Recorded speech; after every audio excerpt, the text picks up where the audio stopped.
You have failed the people of Minnesota to provide free health care to illegal aliens. You signed the Higher Education Omnibus Bill into law in May of 2023. That bill allows illegals to have their college tuition paid for by the state.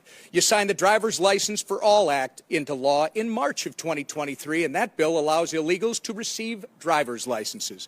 So, you claim you're not a sanctuary state. You just provide free health care, free college, and driver's licenses to illegal aliens.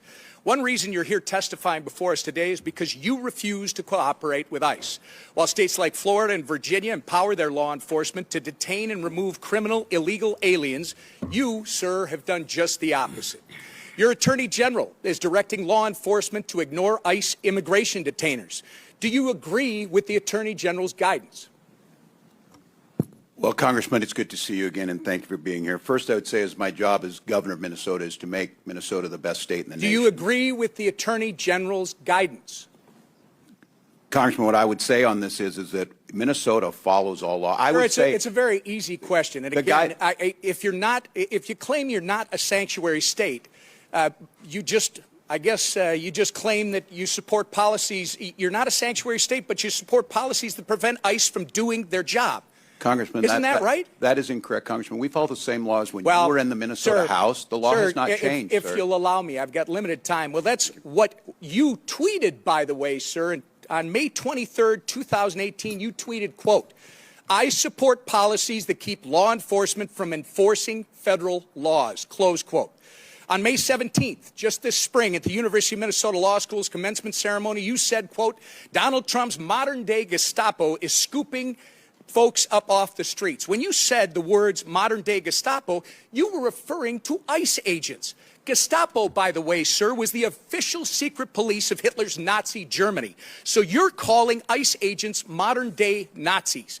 Given the attacks on ICE agents that took place in Los Angeles over the weekend, don't you regard your dangerous inflammatory rhetoric as a problem?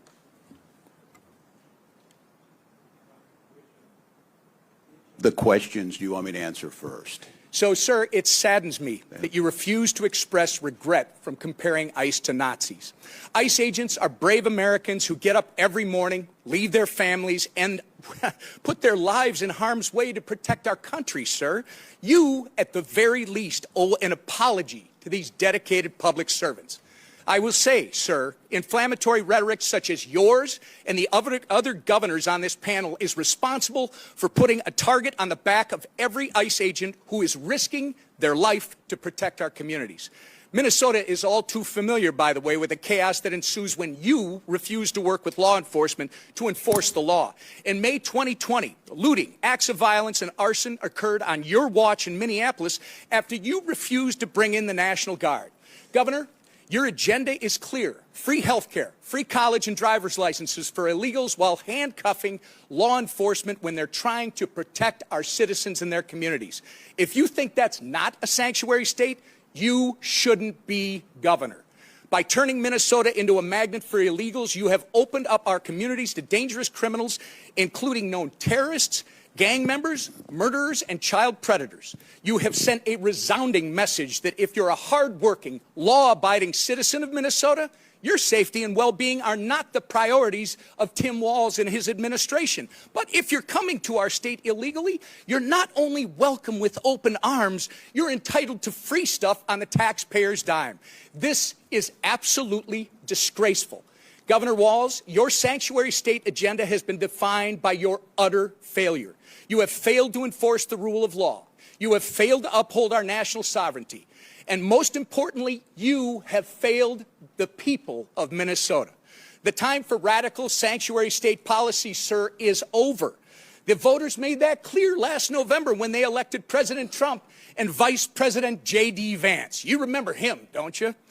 Governor, the time for real leaders and real leadership is now. And with that, sir, actually, Mr. Chairman, I ask unanimous consent to introduce into the record the governor's tweet that I referenced from May 23rd, 2018, which makes it clear his hatred for federal law enforcement.